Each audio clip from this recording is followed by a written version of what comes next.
जय गुरुदेव। 2023 is very special. Astrology के इतने सारे अच्छे अच्छे गोचर हुए हैं इस 2023 में। तीनों बड़े प्लैनेट्स जो हैं वो गोचर कर रहे हैं 2023 में। सबसे पहले हमने शनिदेव का गोचर देखा जो 2.5 साल में। उसके बाद हमने बृहस्पति यानी गुरुदेव का गोचर देखा जो 12 से 13 महीने में। और अभी राहु देव और केतु देव गोचर करने वाले हैं जो 18 महीने में होता है। एक ही साल में ये तीनों बड़े गोचर हुए हैं। इसका बहुत सारा इम्पैक्ट हम लोगों के जीवन पे हुआ है, इस देश पर हुआ है। राहु देव और केतु देव की उत्पत्ति कैसे हुई, बड़ा ही इंटरेस्टिंग स्टोरी है। जब समुद्र मंथन हुआ तो उसमें से अमृत कलश निकला और भी बहुत सारे रत्न निकले।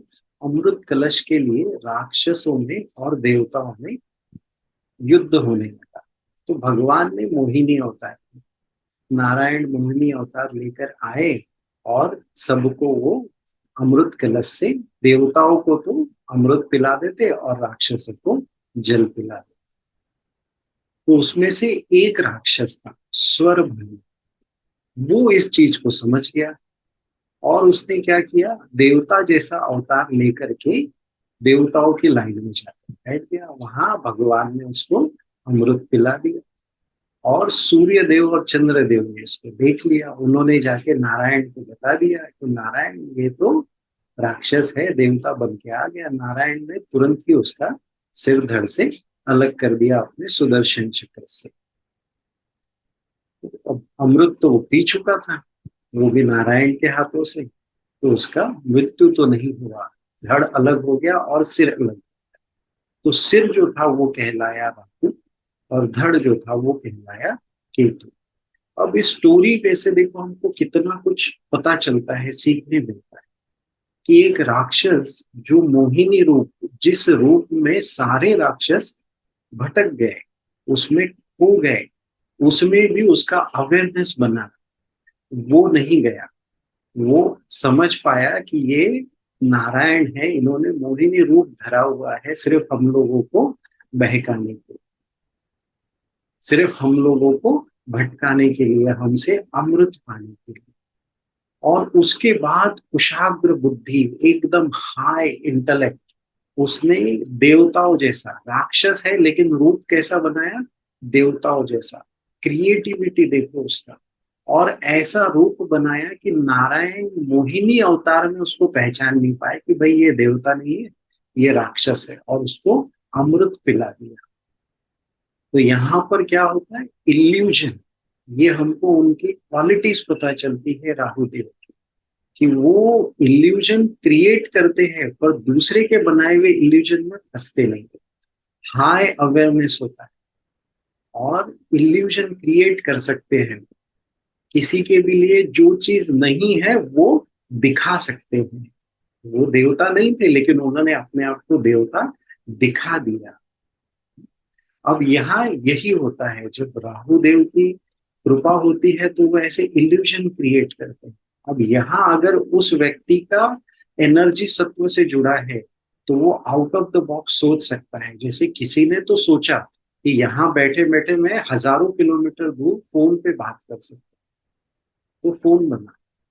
ऐसे ही किसी ने सोचा कि इस फोन को मैं जेब में रख के घूम सकूं, तो मोबाइल बना। तो जो एग्जिस्टेंस में नहीं है वो दिखाते हैं राहु को। अगर अवेयरनेस है, सत्व से जुड़े हुए हैं, तो वो साइंटिस्ट बन सकते हैं। अगर अवेयरनेस नहीं है तो उस इल्यूजन के अंदर ही घूमते हुए पूरा जीवन निकल जाएगा, उसी भ्रम में रह जाएगा। तो राहुदेव इल्यूजन क्रिएट करते हैं। इंटेलिजेंस भी है, ब्राइट है, शार्प इंटेलेक्ट है, out of the box thinking देते हैं। और इनका सोशल मीडिया और एंटरटेनमेंट इंडस्ट्री पर भी बड़ा जबरदस्त कंट्रोल है, क्योंकि सोशल मीडिया एंटरटेनमेंट क्या है, मूवीज देखते हैं या आजकल वो रील्स देखते हैं, वो एग्जिस्टेंस में है क्या, नहीं है। वो हो गई पहले तो कभी हो गई, उसको रिकॉर्ड करके देखा जा रहा है। टीवी पर देखते हैं, मोबाइल पर देखते हैं, क्या है जो नहीं है वो दिख रहा है।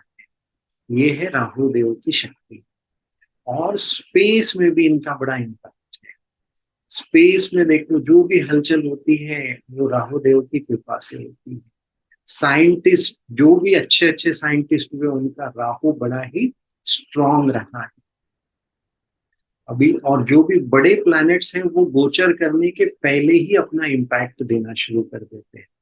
तो आपने भारत में देखा ही है, चंद्रयान 3 सक्सेसफुल हो गया।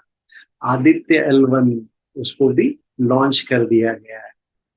और भी बहुत सारी अच्छी अच्छी न्यूज हमको स्पेस से जुड़ी हुई मिल सकती है। एविएशन इंडस्ट्री, राहु देव जो है ये एयर एलिमेंट को रिप्रेजेंट करते हैं।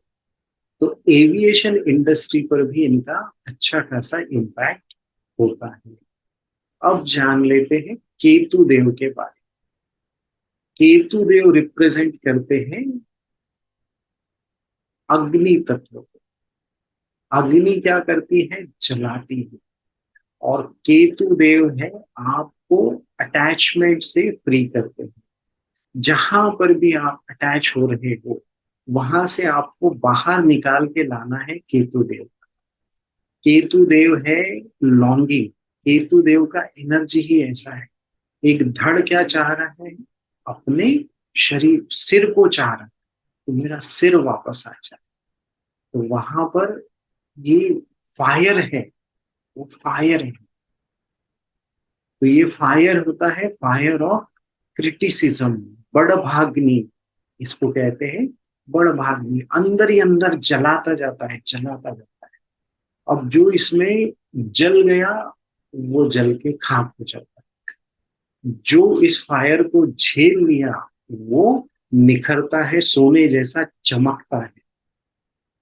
तो फायर ऑफ क्रिटिसिज्म ये है केतु देव का प्रमुख अस्त्र। फायर कनेक्टेड है मंगल देव से भी और सूर्य देव से। लेकिन इन सबसे ज्यादा जो स्ट्रॉन्ग फायर है फायर ऑफ क्रिटिसिज्म, बड़भाग्नि जिसे कहते हैं, जो हमको अंदर से जलाती है, वो है। तो ये बड़भाग्नि से, ये फायर ऑफ क्रिटिसिज्म से हम चमकते हैं। और केतु देव हमको अटैचमेंट से मुक्ति दिलाते हैं। अटैचमेंट जहां पर भी हो रहा है इनका तरीका जो है ये थोड़ा सा स्ट्रांग होता है। तो जहां पर भी अटैचमेंट हो रहा है ये उस चीज को नष्ट कर देते हैं, जिससे आदमी फिर उससे मुक्त हो जाता है। और जैसे ही अटैचमेंट से मुक्ति हुई वैसे ही हमारा स्पिरिचुअल ग्रोथ होना शुरू हो जाता है। अभ्यास और वैराग्य का महत्व भगवत गीता में भी बताया। अभ्यासेन तु कौन्तेय वैराग्येन च गृह्यते। पतंजलि योग सूत्र में भी अभ्यास और वैराग्य का महत्व बताया गया है। तत्र स्थितो यत्नोऽभ्यासः। नारद भक्ति सूत्र में नारद जी भी अभ्यास और वैराग्य का महत्व बताते हैं। तो वैराग्य के बिना यानी अटैचमेंट से मुक्ति के बिना आप स्पिरिचुअल ग्रोथ नहीं कर सकते। वो स्पिरिचुअल ग्रोथ देने के लिए आपको केतु देव अटैचमेंट से मुक्त कराते हैं। आप वैराग्य में स्थित होते हैं और स्पिरिचुअल पथ पे आगे बढ़ते हैं। इंसेक्ट्स जो होते हैं, कीड़े मकोड़े, दीमक, इसको भी रिप्रेजेंट करते हैं केतु देव। यह गोचर हो रहा है 12वें और छठे घर। 12वां घर रिप्रेजेंट करता है एक्सपेंसेस और लॉसेस को, क्वालिटी ऑफ द स्लीप को, आश्रम को, जेल को, फॉरेन ट्रेवल्स को और नेचुरल कैलामिटीज को। छठा घर रिप्रेजेंट करता है रिपु, रोग और ऋण। रिपु मतलब दुश्मन, रोग मतलब शॉर्ट टर्म छोटी छोटी बीमारियां, और ऋण मतलब कोई उधार आपने लिया है, कोई लोन लिया है, उस चीज को रिप्रेजेंट। और योग को और सेवा को, डॉक्यूमेंट्स को और डेली रूटीन को भी रिप्रेजेंट करता है छठा। अच्छा, अब ये नहीं सोचना कि जितना मैंने बोला है ये सब कुछ सबके साथ हो जाए। इसमें से कुछ कुछ आपके जीवन में भी अप्लीकेबल हो सकता है। वो हम जानेंगे जब हम राशि के हिसाब से सब कुछ आपको बताएंगे, राशि और लग्न के हिसाब से। तब आप समझ सकते हैं कि आपके जीवन में उसका, इस गोचर का क्या प्रभाव होने वाला। अब इस गोचर की कुछ डिटेल्ड इंफॉर्मेशन जान लेते हैं। आइए, प्रेजेंटेशन मैंने बनाया है, वो मैं आप सब लोगों के साथ शेयर करूं। तो यह गोचर होने वाला है मेष राशि से मीन में, यानी एरीज टू पाइसेस। इस गोचर में राहु देव मेष राशि से मीन में जाएंगे, एरीज टू पाइसेस जाएंगे। और केतु देव तुला से कन्या में जाएंगे, मेलाइत्रा से वर्गो में जाएंगे। राहुदेव अश्विनी नक्षत्र से रेवती नक्षत्र में जाने वाले हैं, और केतु देव चित्रा नक्षत्र की तृतीय पाद से द्वितीय पाद में जाने। ये गोचर बड़ा ही इंटरेस्टिंग है, क्योंकि राहुदेव है वायु तत्व के, और जो गोचर हो रहा है वो अग्नि तत्व की राशि से जल तत्व की राशि में है। और केतु देव है अग्नि तत्व की, जो पृथ्वी तत्व की राशि से वायु तत्व की राशि में जाने वाले। अब ये बड़ा ही इंटरेस्टिंग हो जाता है। अगर यही जल तत्व से अग्नि तत्व में जाते हैं तो इसे गंडांत कहते हैं। और यहाँ क्या हो रहा है, अग्नि तत्व से जल तत्व में जा रहे हैं। नाड़ी ज्योतिष में इसको बड़ा इंपॉर्टेंट माना जाता है। कृष्ण मूर्ति जी ने ये सब लोगों के नोटिस में लाया कि भाई जब भी फायर से वाटर में जाते हैं तो हलचल होती। अगर सोचो आपने कोई लोहा गर्म किया और उसको पानी में डाल दिया, तो क्या होगा? पानी के ऊपर से आप देख पा रहे थे, वो देख पाएंगे क्या? नहीं, कुछ हलचल होगी, कुछ धुआं उठेगा। जो सब कुछ क्लियर था, और वो भी कौन? वायु तत्व की राशि वाले राहु देव चार, तो ज्यादा ही हलचल मचेगी। तो ये 6 कॉम्बिनेशंस और ऐड हुए तो हमारे 249 सब लॉर्ड्स में। इसे कहते हैं उपनक्षत्र। ये बहुत कम लोगों को पता होता है। ऐसे कई नाड़ी ज्योतिषी पढ़ाने वाले भी हैं जिन लोगों को ये बात नहीं है, जानकारी नहीं है इन चीजों। बड़े जो प्लैनेट्स होते हैं ये गोचर करने के पहले ही अपना प्रभाव दिखाना शुरू कर देते हैं। और राहु देव का नेचर है एक्सट्रीम में जाएंगे। अच्छा होगा तो वो भी एक्सट्रीम में होगा, गड़बड़ होगा तो वो भी एक्सट्रीम में होगा। तो उनका नेचर ही है इस तरह का। प्रीवियस गोचर हुआ था जनवरी 2021 में, और नेक्स्ट गोचर होगा मई 2025 में। अब सेम गोचर हुआ था, इसका बड़े ही R&D करके मैंने ये डाटा आप लोगों के लिए लेकर आया हूं। तो इस गोचर का इम्पैक्ट क्या क्या हुआ है इस दुनिया पर, ये इसमें मैं आपको बताने वाला हूं। तो नेचुरल कैलामिटीज, डिस्ट्रक्शन हो सकता है, 12वें घर का प्रभाव रहेगा। तो 2004 में सुनामी आई थी। मैं यही गोचर को कवर कर रहा हूं, जब अग्नि तत्व से जल तत्व में जा रहे हैं, उसी की बात हो रही है। 2004 में सुनामी आई थी। गोचर हुआ था 2005 में, लेकिन सुनामी आई थी 2004 के एंड में। तो जो बड़े प्लैनेट्स होते हैं वो अपना प्रभाव पहले से ही दिखाना शुरू कर देते। हरिकेन हुआ था कैटरीना में, मैक्सिको नाम की सिटी। हरिकेन का नाम था कैटरीना, जो मैक्सिको में हुआ। एक अर्थक्वेक हुआ था जिसमें इंडिया, पाकिस्तान और अफगानिस्तान तक के वो गया था। उसमें बहुत सारे लोगों का डेथ हुआ था। 2006 में मुंबई में सीरियल ब्लास्ट हुए थे ट्रेन में। अब इसका सोशल मीडिया पर क्या प्रभाव पड़ा था ये जान लेते हैं, जो जानने में सब लोगों को बहुत इंटरेस्ट आता है। ट्विटर की स्थापना हुई थी 2006 में, इसी गोचर में। यूट्यूब पर फर्स्ट वीडियो अपलोड हुआ था मी एट द जू 2005 में। बीबीसी रेडियो 1949 में ब्रॉडकास्टिंग स्टार्ट किया था सेम गोचर में। स्पोर्ट्स में फीफा वर्ल्ड कप हुआ था जर्मनी में, जो इटली ने जीता था 2006 में। Winter Olympics 2006, FIFA world cup फिर 1986 अर्जेंटीना ने जो जीता था। और अब की बार भी फीफा वर्ल्ड कप वुमेन्स का होने वाला है 2023, और क्रिकेट वर्ल्ड कप भी होने वाला है इन 2023। अब वायु तत्व की राशि है, तो एयर एलिमेंट पर इसका क्या प्रभाव पड़ने वाला है, एविएशन इंडस्ट्री पर इसका क्या प्रभाव पड़ने। हम सब लोगों ने एक्सीडेंट्स तो बहुत देखे होंगे, दो गाड़ियों को टकराते हुए देखा होगा, पर क्या आपने कभी दो प्लेन को टकराते हुए देखा है? बड़ा ही यूनिक इवेंट है। दो प्लेन मतलब चार पायलट और दो कंट्री का एयर ट्रैफिक कंट्रोल उसके साथ लगा हुआ है, फिर भी दो प्लेन ऐसे टकराए। ये सब राहु देव के काल में ही हो सकता है।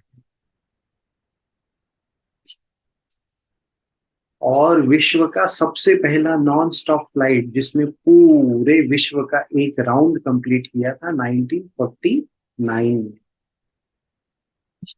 स्पेस साइंटिस्ट लोगों के ऊपर राहु देव की कृपा बहुत होती है, बहुत होती है। तो नासा का अपोलो 8 मिशन लॉन्च हुआ था 1968 में। Mir space station successfully launch किया था रशिया ने 1986 में। स्पेस शटल चैलेंजर जो 73 सेकंड्स में डिस्ट्रॉय हो गया था 1986 में। और एक डॉर्फ प्लैनेट है इरिस, जिसको डिस्कवर किया था 2005 में। आई थिंक ये प्लूटो के आसपास कहीं डिस्कवर हुआ था। और 2023 में चंद्रयान 3 और आदित्य L1 को सक्सेसफुली लॉन्च किया गया है। चंद्रयान 3 तो मून पे पहुंच भी चुका है। रशिया का first atomic bomb successful test हुआ था 1949 में। न्यूक्लियर डिजास्टर हुआ था चेर्नोबिल में, जिसको आज कहते हैं यूक्रेन। इंटेल, जिसके बिना कंप्यूटर बड़ा मुश्किल हो जाए। इंटेल की स्थापना हुई थी 1968 में। और एक धूमकेतु हेली कॉमेट वो दिखा था 1910 में, 1986 में, और अभी 2061 में दिखेगा। और इसी गोचर में राजस्थान 1949 में स्टैब्लिश हुआ और जयपुर उसका कैपिटल है। भुवनेश्वर भी कैपिटल बना उड़ीसा का 1949 में। अब देखते हैं आंध्र प्रदेश को अपना कैपिटल मिलेगा क्या इस गोचर। इन्फ्लुएंशियल लोगों के लिए ये गोचर थोड़ा कभी भारी भी जाता है। किंग मार्टिन लूथर 1968 में गए। सद्दाम हुसैन, अच्छे या बुरे की बात नहीं कर रहा, इन्फ्लुएंशियल पीपल की बात कर रहा हूं, जो दुनिया को इन्फ्लुएंस कर सकते हैं। 2005 में गए। पोप जॉन पॉल 2005 में गए।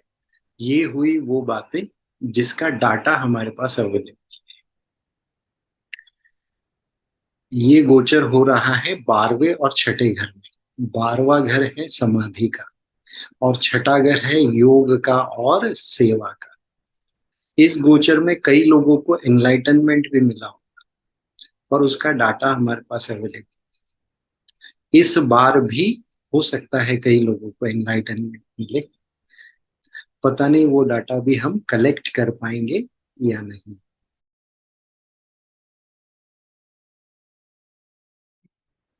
तो आइए चलते हैं इस प्रोग्राम के सबसे इंटरेस्टिंग हिस्से में।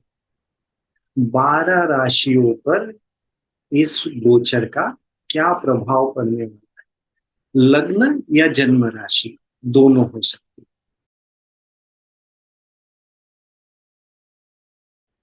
तो सबसे पहला है मेष, एरीज पर। मेष और एरीज के लिए ये हो रहा है 12वें और छठे घर। हेल्थ पर अच्छे से ध्यान दीजिए, छोटी मोटी बीमारियां हो सकती हैं। दुश्मनों के कारण या दोस्तों के कारण लॉस हो सकता है, तो संभाल के अपने डिसीजंस लीजिए। डिसरिस्पेक्ट का सामना करना पड़ सकता है, बी रेडी फॉर दिस। और केतु देव की शक्ति है, ये आपको अंदर से जलाएगी, पर आपको सोना बन के निखरना है, जल भून के राख नहीं होना है। करियर और जॉब को लेके कोई बड़ा डिसीजन नहीं लेना चाहिए, ये समय बहुत फेवरेबल नहीं रहे। बिजनेस में अचानक से बढ़ोतरी हो सकती है, अचानक से धन लाभ हो सकता है। लॉयर्स के लिए, या फिर जो लोग कोई रिपेयर्स एंड मेंटेनेंस करते हैं या कोई चीज को डिसमेंटल करते हैं, उन लोगों के लिए टाइम बहुत फेवरेबल रहे। रिश्तों में सहजता और प्रेम बनाए रखना पड़ेगा, अपने आप नहीं बनेगा, थोड़ा ध्यान देना होगा। अपने घर में अपने परिवार के लोगों को प्रेम से और समझ के आगे बढ़ना। कुछ रेमेडीज है, ये परफॉर्म कर लेने से इस गोचर का जो होने वाला बुरा प्रभाव है वो हट सकता है। सूर्य नमस्कार कीजिए, सूर्य देव को अर्घ्य दीजिए, शंख के अंदर जल लेकर के। आदित्य हृदय स्तोत्रम सुने या उसका पाठ खुद करें, और राम ध्यान करना, ये रेमेडीज है।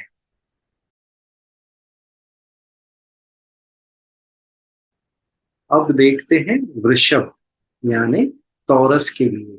इनके लिए ये गोचर हो रहा है 11वें और 5वें घर। मुझे कुछ नहीं मिल रहा है इसलिए मैं कुछ नहीं करूंगा, इस सोच से बाहर निकलने का ये समय। अपने इंटेलिजेंस को यूज करने का बहुत सारा मौका मिलेगा, उसको दोनों हाथों से ग्रैब कर लेना।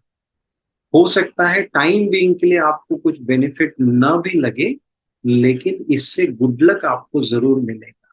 फ्यूचर में जाके आपके लिए अच्छी अच्छी अपॉर्चुनिटीज ओपन होने के चांसेस रहेंगे।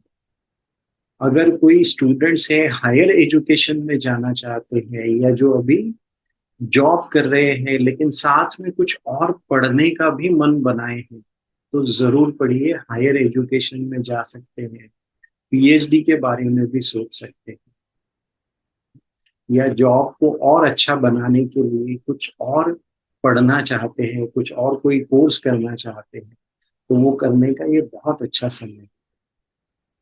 तीर्थ यात्रा पर अगर जाने का मन है तो जरूर जाकर आए। अपने स्पाउस की हेल्थ के ऊपर जरूर ध्यान दीजिए, तो जीवन में प्रेम और शांति बनी रहेगी।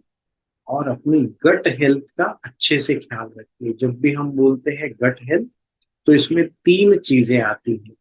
सबसे पहला है क्या खा रहे हैं, आपकी प्रकृति को सूट करेगा वही भोजन कीजिए, और सात्विक भोजन कीजिए। दूसरा है जो खाया है उसको डाइजेस्ट करना चाहिए। कई लोग अच्छा खाना खाते हैं और बोलते हैं अब मुझे बहुत नींद आ रही है, सुस्ती आ रही है, सो जाते हैं, बिल्कुल नहीं चले।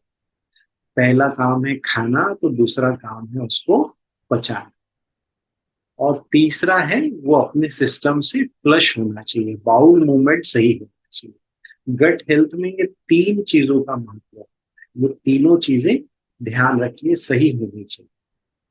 इस वृषभ राशि के लिए रेमेडीज है, ओम नमो भगवते वासुदेवाय का उच्चारण कीजिए 10 मिनट तक रोज।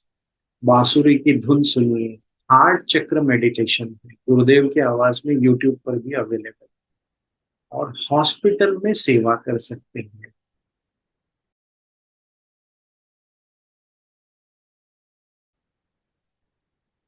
तीसरी राशि है मिथुन यानी जेमिनी।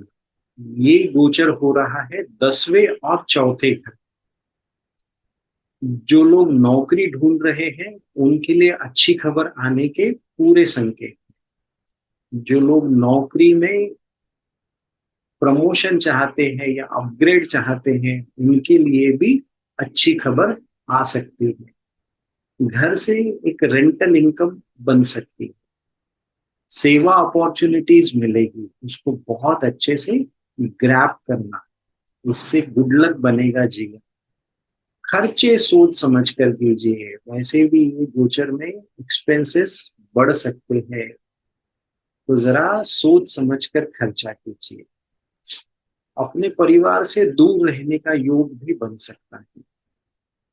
अपने हेल्थ पे ध्यान दीजिए, योग कीजिए। अगर आपके मन में कहीं पर भी इच्छा है योग टीचर बनने की, तो ये एकदम सही समय है। योग टीचर आप जरूर बन सकते हैं इस गोचर। मिथुन यानी जेमिनी के लिए रेमेडीज है। देवी को लाल फूल, लाल सिंदूर या लाल साड़ी चढ़ाई। दुर्गा सप्तम का पाठ कीजिए या सुनिए। ओम नमो भगवते वासुदेवाय का चैंट कीजिए दिन में 10 मिनट।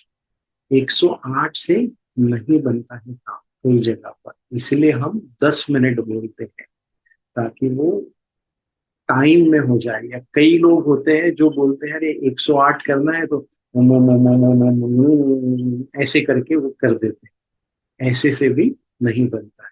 तो 10 मिनट श्रद्धा से भक्ति से जप करना है। इसलिए हम हमेशा टाइम बताते हैं, 108 नहीं बोलते हैं, वरना वो जब 1 मिनट में ही पूरा हो जाता है कई लोगों का। कवारी कन्याओं को मेकअप का सामान गिफ्ट कर सकते हैं और फ्राइडे का फास्ट कर सकते हैं।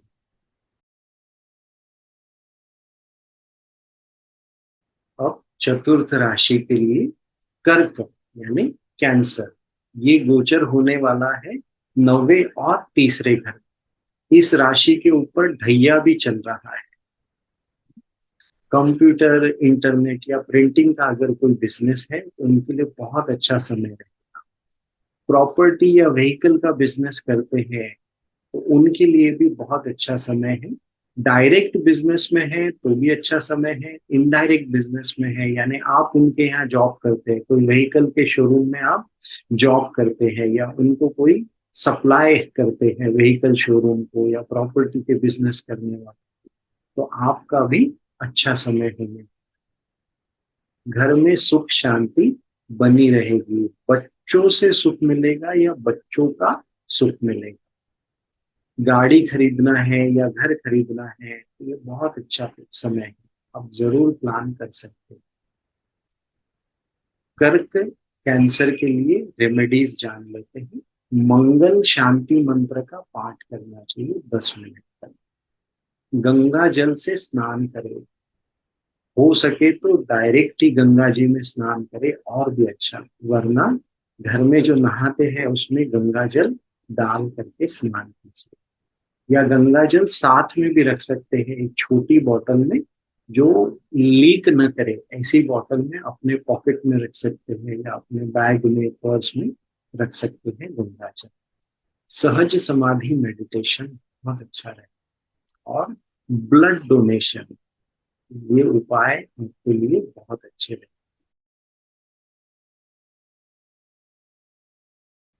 पांचवी राशि है सिंह या लियो। इसके लिए ये हो रहा है 8वें घर में और दूसरे घर। अष्टम राहु के बड़ी बहुत सारी बातें आप लोगों ने सुनी होगी। अष्टम राहु से ऐसा हो जाता है, अष्टम राहु से वैसा हो सकता है, बिल्कुल अच्छा नहीं है। पर इस बार ऐसा कुछ नहीं होने वाला। अष्टम राहु बहुत लाभकारी हो सकता है। 8वां घर पहले ही पेंडुरा बॉक्स कहलाता है, इसमें से क्या निकलेगा कुछ बताते नहीं आता है। अच्छा भी हो सकता है, बुरा भी हो सकता है। बट अब की बार 8वां घर और राहु देव आपको कृपा बरसाने के लिए आ रहे हैं। गाड़ी अगर खरीदने का मन हो तो आगे प्लान बढ़ा सकते हैं। प्रमोशन के भी चांसेस है। समय लग सकता है बट हो जाएगा। फिजिकल हेल्थ अच्छा रहेगा। मन में थोड़ी घबराहट हो सकती है या मूड स्विंग्स हो सकते हैं।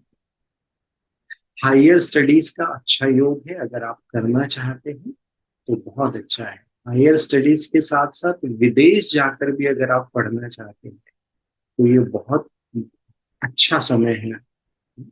गायनिक हेल्थ पे ध्यान दीजिएगा। अगर कोई प्रॉब्लम होती है तो उसको सिंसियरली डील करना, डरना नहीं किसी भी चीजों से, उसको सिंसियरली डील करने से अच्छा है।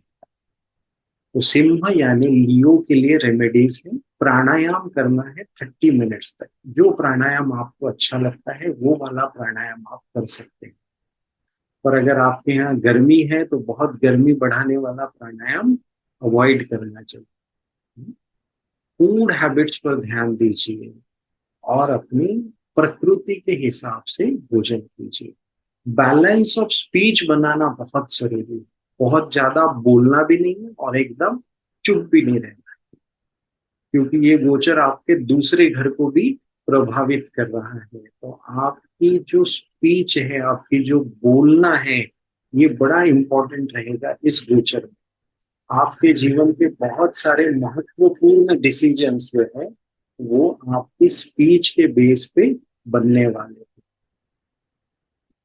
गुरु पूजा रोज कीजिए, या गुरु मंत्र का जाप कीजिए, गुरु सेवा या हनुमान चालीसा का पाठ रोज कर सकते हैं। छठा है कन्या या वर्गो। ये होने वाला है सातवें और पहले घर। तो बिजनेस बढ़ने की पूरी पूरी संभावना है। रिलेशनशिप को संभालना पड़ेगा। रिलेशंस अपने आप नहीं संभलेंगे। यहाँ मैं सिर्फ हस्बैंड वाइफ रिलेशनशिप की बात नहीं कर रहा हूँ, सभी रिलेशनशिप को संभालना पड़ेगा। अगर आपके मन में कहीं जॉब स्विच करने का प्लान चल रहा है या जगह चेंज करने का प्लान चल रहा है, तो थोड़ा संभलने का समय। डिजायर्ड रिजल्ट्स नहीं मिलेंगे। जब भी आप कभी कोई जॉब स्विच करते हैं या प्लेस चेंज करते हैं, तो उसका कुछ रीजन होता है। वो डिजायर्ड रिजल्ट्स मिलने के चांसेस बहुत कम है। हायर स्टडीज के लिए बहुत अच्छा योग है। अगर आप कुछ हायर स्टडीज का सोच रहे हैं तो जरूर करना चाहिए। जो लोग जॉब में हैं वो भी अगर कोई एडिशनल प्रोग्राम, एडिशनल कोर्सेज करना चाहते हैं जिससे आपका रेज्यूम और स्ट्रांग बनेगा, तो जरूर करना चाहिए। कुछ चैलेंजेस आने की संभावना है जीवन में। चैलेंजेस आएंगे भी और आप उन सब चैलेंजेस के आगे भी बढ़ने वाले हैं। तो घबराना नहीं, डरना नहीं, शांति से आगे बढ़ते रहें। कन्या यानी वर्गों के लिए कुछ रेमेडीज जान लेते हैं। शनि देव का मंत्र जाप करना है रोज शाम को सूर्य अस्त के बाद 10 मिनट। 2-3 शनिदेव के मंत्र हैं, उसमें से जो भी आपको आता है उस मंत्र का आप जाप कर सकते हैं। ओम नमो भगवते वासुदेवाय का जप करेंगे रोज 10 मिनट। शोल्डर रोटेशंस कर सकते हैं रोज 2 से 3 मिनट तक। ये बात मैं हर जगह बोलता हूँ, हर किसी से कहता हूँ कि अगर आपको किसी एक स्टूडेंट के परफॉर्मेंस को समझना है, ओवरऑल परफॉर्मेंस को समझना है, तो एक सब्जेक्ट के सिर्फ मार्क स्टडी करके ये हो जाएगा क्या? आप उस स्टूडेंट को समझ पाएंगे क्या? उस स्टूडेंट का ओवरऑल परफॉर्मेंस समझना है तो सारे सब्जेक्ट्स के मार्क स्टडी करने पड़ेंगे, और एक्स्ट्रा करिकुलर एक्टिविटीज में वो कैसे कर रहे हैं ये भी देखना पड़ेगा। तो वैसे ही है, यहाँ हम सिर्फ एक सब्जेक्ट की बात कर रहे हैं, दैट इज राहु देव और केतु देव का गोचर। तो अगर आपको कोई बड़ा डिसीजन लेना है तो आप जरूर अपना पर्सनल चार्ट चेक करवाइए। हमारे पास आर्ट ऑफ लिविंग में इतने अच्छे अच्छे एस्ट्रोलॉजर्स हैं जो गुरुदेव की कृपा से रोज मेडिटेशन भी करते हैं, सुदर्शन क्रिया भी करते हैं और आध्यात्मिक जीवन व्यतीत करते हैं। अच्छे अच्छे एस्ट्रोलॉजर्स का पैनल है, वास्तु का भी एक बहुत अच्छा पैनल है। तो आप उनको अपना चार्ट जरूर दिखा सकते हैं। जो ज्योतिष वास्तु अकेडमी .com हमारा वेबसाइट है। मैं डिस्क्रिप्शन में भी लिख दूंगा इसको, आप उस पर जाकर अपना अपना अपॉइंटमेंट बुक कर सकते हैं। तो आइए 7वें नंबर की राशि तुला यानी लाइब्रा के बारे में देखते हैं। ये गोचर हो रहा है छठे घर में और 12वें घर। गट हेल्थ पे ध्यान दीजिएगा, बहुत जरूरी है पेट का साफ रहना।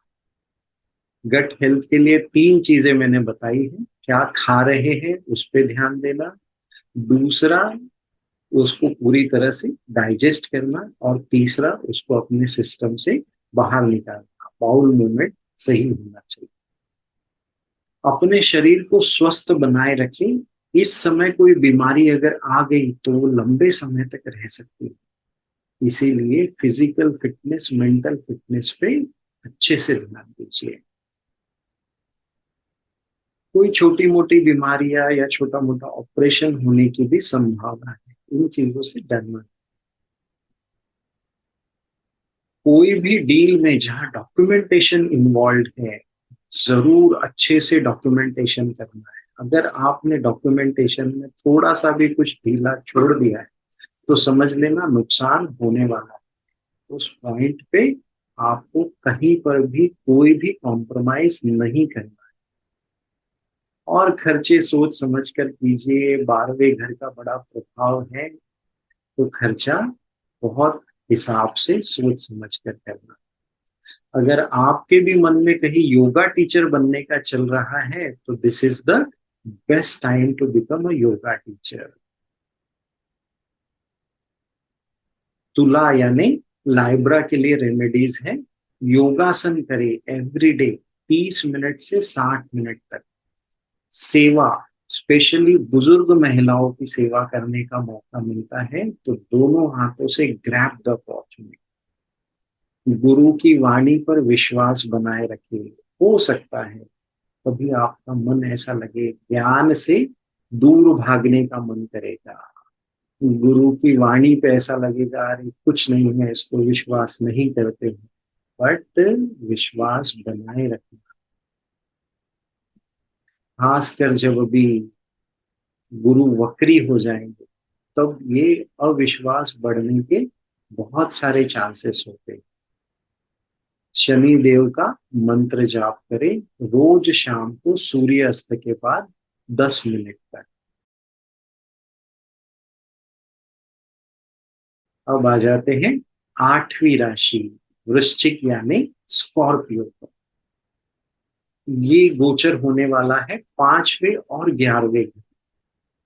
इनका ढैया भी चल रहा है। धन आएगा भी और जाएगा भी। बचत करना सीखने का समय है। अगर सिर्फ खर्च करते रहे तो at the end of the day कुछ नहीं बचेगा। हॉस्पिटल का बिल बढ़ सकता है। फिजिकल हेल्थ पे बहुत अच्छा ध्यान दीजिए। विदेश यात्रा का बहुत अच्छा योग है। अगर आपका कहीं विदेश जाने का प्लान चल रहा है तो उस पर अपना 100% दीजिए, चांसेस फुल। छुपे हुए दुश्मन एक्टिव रहेंगे, उनसे बड़ा बचने का जरूरत है। प्राणायाम बहुत अच्छे से कीजिए। हेल्थ पे बहुत अच्छे से ध्यान दीजिए, फिजिकल और मेंटल हेल्थ दोनों पे। तो अपना पद्म साधना, सुदर्शन क्रिया, गायत्री जप बहुत अच्छे से कीजिए एवरीडे। पार्टनरशिप में बड़े ही संभाल के रहना। जरूरी नहीं कि हर पार्टनर धोखा देगा, बट ये समय है संभाल के रहने का और अपने पार्टनर को समझने का। ये उम्मीद न करें कि पार्टनर ही समझे, आप अपने पार्टनर को समझिए। अगर कोई नया पार्टनरशिप शुरू करना चाहते हैं तो उसे थोड़ा समय के लिए अवॉइड किया जा सकता है। वृश्चिक यानी स्कॉर्पियो के लिए रेमेडीज है। गुरु पूजा या गुरु मंत्र का जाप करें एवरीडे। गुरु की सेवा करें। कार्तिकेय भगवान के मंदिर में दर्शन करें या कार्तिकेय मंत्र का जप करें। हनुमान चालीसा का पाठ करें। अगर आप पढ़ते हुए हनुमान चालीसा बोल रहे हैं तो लाल अक्षर में लिखा हुआ होने से और भी अच्छा होगा। लाल आसन पर बैठकर मेडिटेशन कीजिए। लाल योगा मैट को भी यूज कर सकते हैं।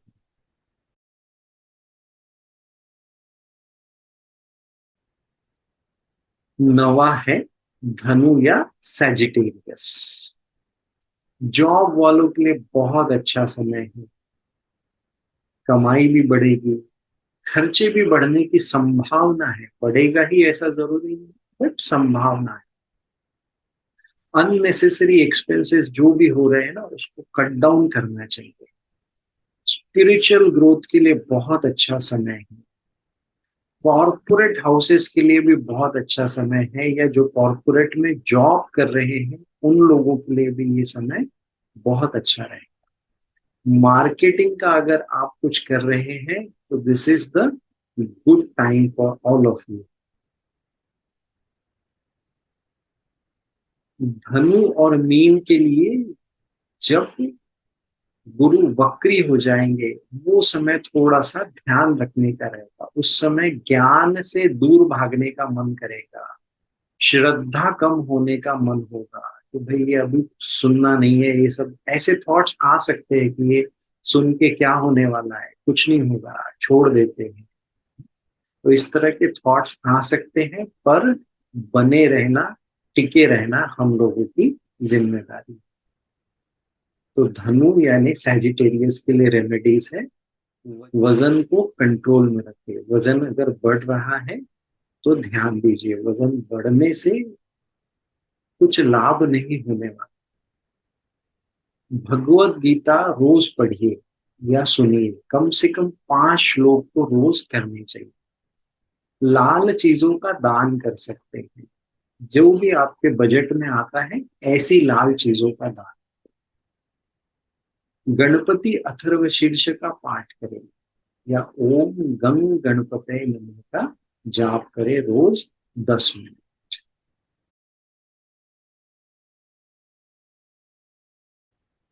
10वां नंबर का राशि है मकर या कैप्रिकॉर्न। ये गोचर हो रहा है तीसरे और 9वें घर, और 7.5 भी चल रही है। हर वो काम करो जिससे घर में शांति बनी रहे। घर वालों का सम्मान करना बहुत जरूरी है।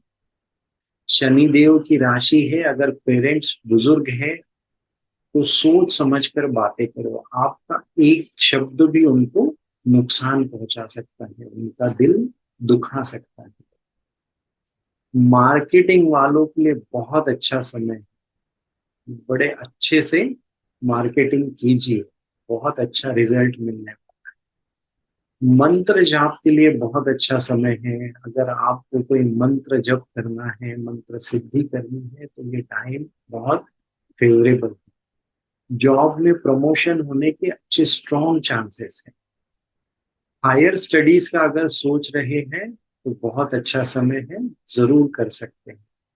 विदेश घूमने जाने का भी योग है, अगर कहीं फॉरेन टूर पे जाना है तो आगे गाड़ी को बढ़ा सकते हैं। मूड स्विंग्स हो सकते हैं, अगर मूड स्विंग्स हो रहे हो तो सहज ध्यान जरूर करें। तो रेमेडीज जान लेते हैं। वाणी का संयम, न बहुत ज्यादा बोलना है न बहुत कम बोलना है, जितना जरूरी है उतना ही बोल। गायत्री मंत्र का जप कीजिए दीक्षा लेकर के। हमारा उपनयन प्रोग्राम होता है, अगर आपने गायत्री दीक्षा नहीं ली है तो उपनयन प्रोग्राम में आइए, गायत्री मंत्र की दीक्षा लीजिए और उसका रोज जप कीजिए। और उसके साथ साथ अग्नि कार्य भी सिखाते हैं, जिसको हम रोज घर में प्रैक्टिस कर सकते हैं।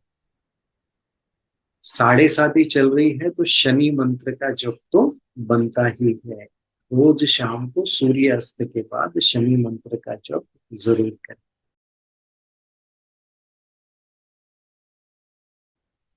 11वीं राशि है कुंभ यानी एक्वारियस। इस पे भी 7.5 चल रही है। तो ये गोचर हो रहा है दूसरे और 8वें घर में। बहुत अच्छा समय है हायर स्टडीज के लिए। अगर आप हायर स्टडीज में जाना चाहते हैं तो this is very nice time for. Health पे अच्छे से ध्यान दीजिए, थोड़ा सा बीमारी का योग दिखता है। साइंटिस्ट लोगों के लिए बहुत अच्छा टाइम है। जो लोग खोजी प्रवृत्ति के हैं, कुछ खोजते रहते हैं, कुछ खोजना चाहते हैं, उन लोगों के लिए भी बहुत अच्छा टाइम। डिटेक्टिव जो है उन लोगों के लिए भी अच्छा टाइम। जो लेबोरेटरी वाले हैं ये भी खोजते रहते हैं, उनके लिए भी अच्छा समय है। ये समय में खोजी प्रवृत्ति के लोग एक्सेल करने वाले हैं। मीडिया वाले हमारे भाई बंधु भी खोजी प्रवृत्ति के हैं, आजकल बहुत कुछ खोजते रहते हैं मीडिया वाले, उनके लिए भी बहुत अच्छा समय। हेड पेन होने की संभावना है, सिर में कहीं दर्द हो सकता है, अगर होता है तो सिंसियरली डील करें। कुंभ यानी एक्वारियस के लिए रेमेडीज जान लेते हैं। ओम नमो भगवते वासुदेवाय का जप करना है रोज 10 मिनट तक। नेक रोटेशंस करने हैं एवरीडे, 2-3 बार, 2-2 3-3 मिनट करने। और 7:30 चल रही है तो शनि मंत्र का भी जप करने से अच्छा रहेगा। रोज शाम को सूर्य अस्त के बाद 10 मिनट।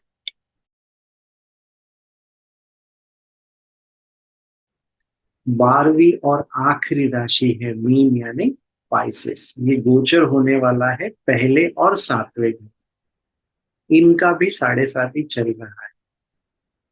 क्रिएटिविटी का पूरा यूज करने का मौका नहीं पाना है।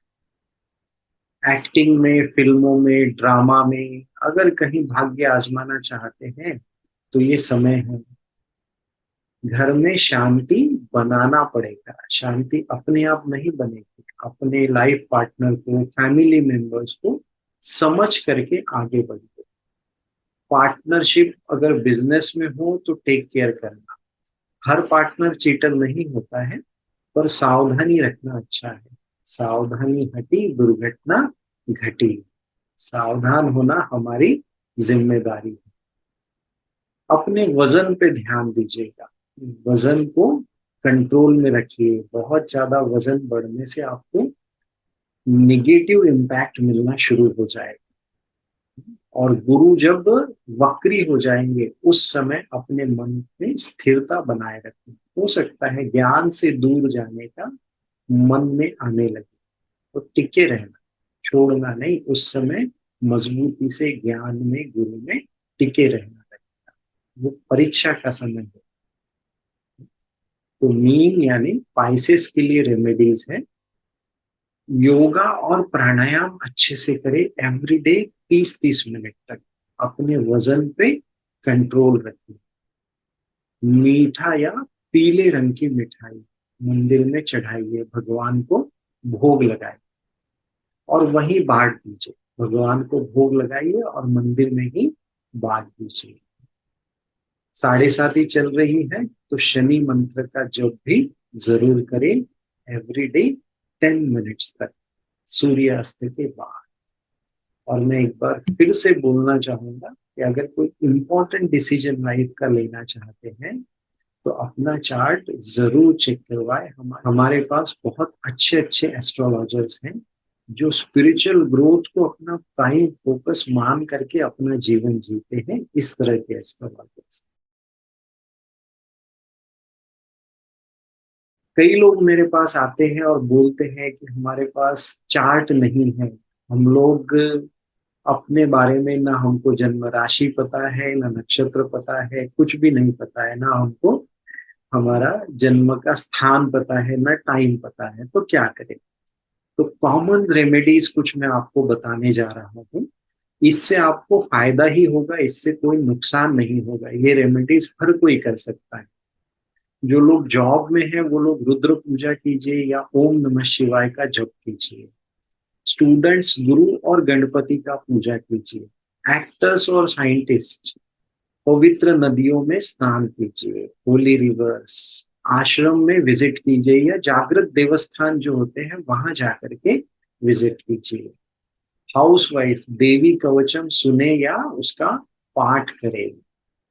स्पोर्ट्स या मीडिया पर्सन्स के लिए be positive and help others to be positive. खुद भी पॉजिटिव बने रहना है, औरों को भी पॉजिटिव बनने में हेल्प करना है। जो लोग शेयर मार्केट में हैं या बिजनेस कर रहे हैं उन लोगों के लिए स्पेशल रेमेडी है, लालच से बचें। लालच में अगर पड़ते हैं तो नुकसान ही होगा, कोई फायदा नहीं मिलेगा। प्रेग्नेंट लेडीज के लिए रेमेडी है, भगवत गीता का दूसरा चैप्टर जरूर पढ़ें। इसे भगवत गीता का सार भी कहते हैं। इसे जरूर पढ़ें या सुने। और सहज समाधि जरूर करें दिन में 2 बार। अब कॉमन रेमेडीज जो हर कोई कर सकता है, काल भैरवाष्टकम रोज सुने या उसका चैंट करें। और वीडीएस की तरफ से राहु केतु शांति होमा करवाया जाएगा इस गोचर के समय। उस होमा में खुद जरूर पार्टिसिपेट करें, अगर हो सके तो यजमान भी बन जाए, बहुत अच्छा है। और व्हाट नॉट टू डू, क्या नहीं करना है, ये भी सुन लीजिए। ये भी बड़ा इंपॉर्टेंट। तामसिक उपाय नहीं करना है। मैंने देखा है राहु देव के नाम पे कई लोग तामसिक उपाय करते हैं। तामसिक उपाय करोगे, शराब या बलि वली देना इस तरह के, तो रिजल्ट भी तामसिक ही मिलेगा। बिल्कुल इस तरह के किसी भी तरह के तामसिक उपाय के पीछे कभी नहीं जाना। चलिए, बड़ा अच्छा लगा, आप लोगों ने इतना प्रेम से, इतना धैर्य से मुझे सुना।